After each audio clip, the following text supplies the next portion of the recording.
One thing I've noticed, Preeya, on all my travels around the world is just about every single culture has a pizza. Yes.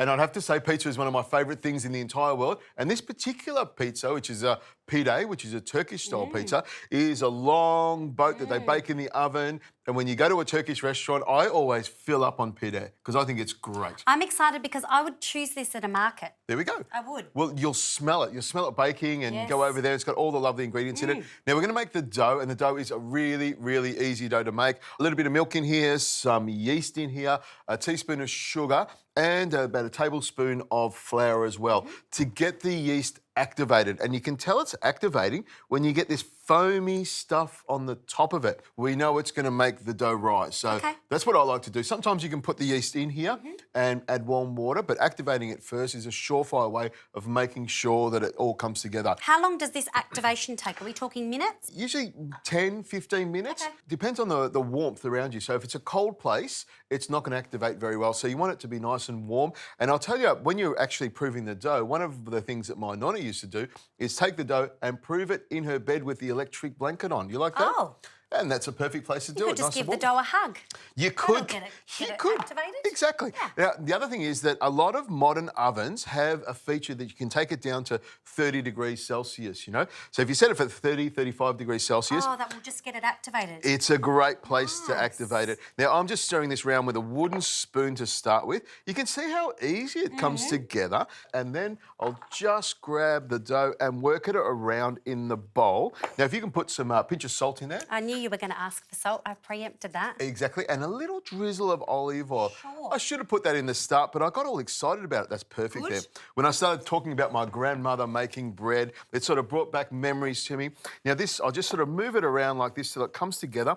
And what I want to do is take off all of the flour and the dough that's on the outside here. It's a little bit sticky, and that's not a bad thing. That's why I always have a little bit of flour off to the side. Mix it around like this till it all starts to come together. And I just stretch it around just gently till you get a nice big ball of dough like that. Dust it with some flour on top of it like that. And then the other thing I do is put some Glad wrap over the top of it because we don't want it to dry out and get crusty. And so we want to put that somewhere nice and warm to prove. So that'll take about an hour, and that gives us plenty of time to put all this other stuff together. Halloumi cheese. I love halloumi from Cyprus, but this is Australian halloumi, which makes it even better. I want you to grate this for me and then pop it straight into the lamb mince that's there. While you're doing that, I've got some spring onions. Yes. My favourite. Your favourite. I know the exact flavours that are going to be in this dish. You do, don't you? Well, I do. Lamb, halloumi, spring onion, bit of freshness, lemon, love it. I've made this before using silver beet and spinach, if you want to make a vegetarian word, and I did say that word, I don't often say it. Vegetarian. Vegetarian. Yes. And feta cheese is also great as well. But I love the halloumi cheese, that saltiness and that flavour the halloumi gives it is fantastic. And the spring onions, I've got them nice and fresh from the market because this episode is all about going from the market into the lamb it goes. Now to this, I'm going to add 1 whole egg straight over the top there. The egg sort of binds it together, but also helps the mince to fall apart a little bit as well as it cooks. I'll put some salt in there, a good pinch of salt over the top of it, and some pepper. How you going with that halloumi cheese? My little biceps getting a workout, and also I'm trying not to grate my fingers. A little tip is when you get down to your knuckles, you want to slow down a little bit. That's perfect. Now, all the crumbly bits can go in there as well into the mix here. Now, I've got a spice there, that red spice. I want you to put a good tablespoon of that in there. That's called sumac. Yes. It's a Middle Eastern berry that is has a lemony sort of flavour. Yes. And it's fantastic to use. So I put that in the mix here. What I want you to do is give me a little bit of lemon zest just on the board there.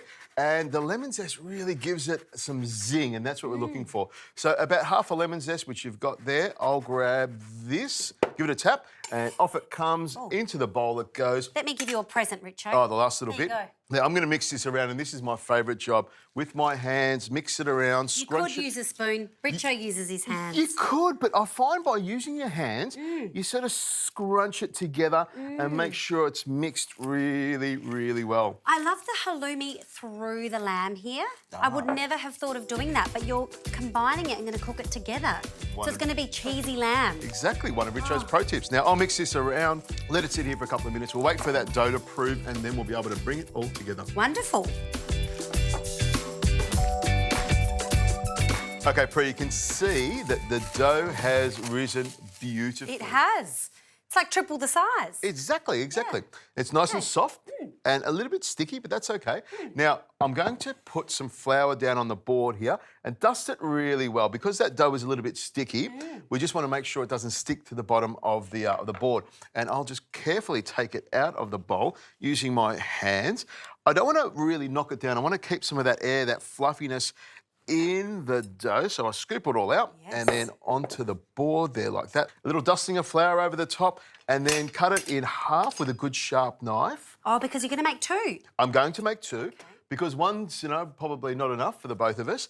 Now, 1 each, I like it. Exactly. You can see how soft the dough is. And instead of using a rolling pin, I just use my fingers and sort of tap it away like this until it sort of stretches it out. What I want is the dough to be nice and soft and fall apart really easily. And now it's nice and soft on there, so I just grab either side of it like this and stretch it out. Nice. You like that? Yes. Stretch it out like that. I like that you're not using a rolling pin or anything, Richo. Easy. Old-fashioned way of doing it. The other tip is you want to have it about the same size as the baking tray that you're using in the oven. There's another Richo pro tip. Pro tip. I'm just giving it 30 seconds or so just to sort of stretch in a little bit and make sure it's comfortable with that size because the dough wants to pull back on itself, but by resting it nicely, it stays where it is. It's a very good dough, this one. Now, we've got our mix here, which is the halloumi, the lamb, the spring onions, the sumac in there. And it's just a matter of grabbing some of that mix and spreading it out along the dough, through the centre of it. And we don't want it too thick because we want it to cook fairly quickly, but it stretches all the way down like that. It's right down through the middle here. Looking good, isn't it? It is.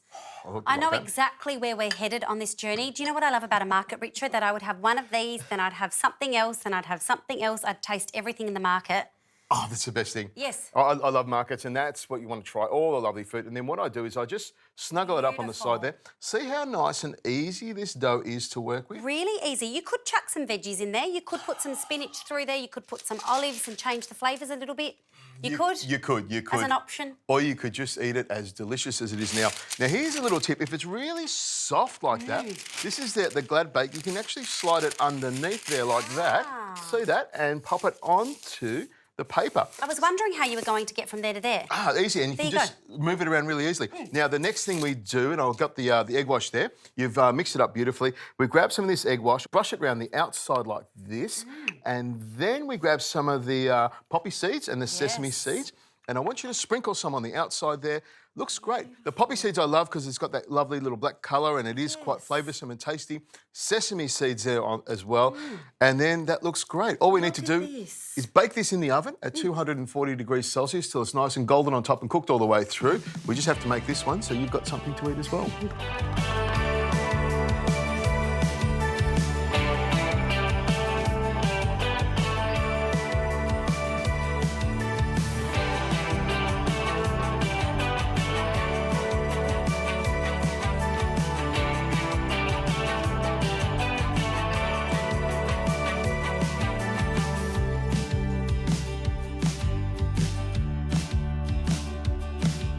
Preeya, it's like we're at the market, isn't it? It is. This looks glorious. I can actually envision the van that you get this from.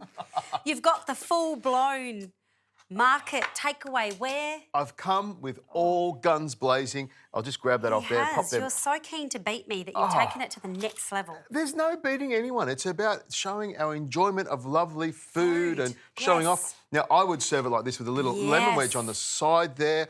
And then we just squeeze some lemon over the top of it. Beautiful. I'm going to hand this to you to have a taste of it. Thank you very much. And I'll have a little taste of this as well. You can see the halloumi's bounded all together and the egg helps to bind it, but it's also broken apart and cooked all the way through. Now, I like it a little bit thick with the dough, but you can make it thinner if you want. To me, this is the perfect way of doing it. Richo, that's taken me to a Sunday market. I'm thinking you could use that mixture and put veggies through it and use it as meatballs or do anything with it. Versatile goodness. He's gone to a happy place. I'm really, really happy. You know what? We just don't have to go to a market on Sundays. No, we go to Richo's place. We go every day. And my place.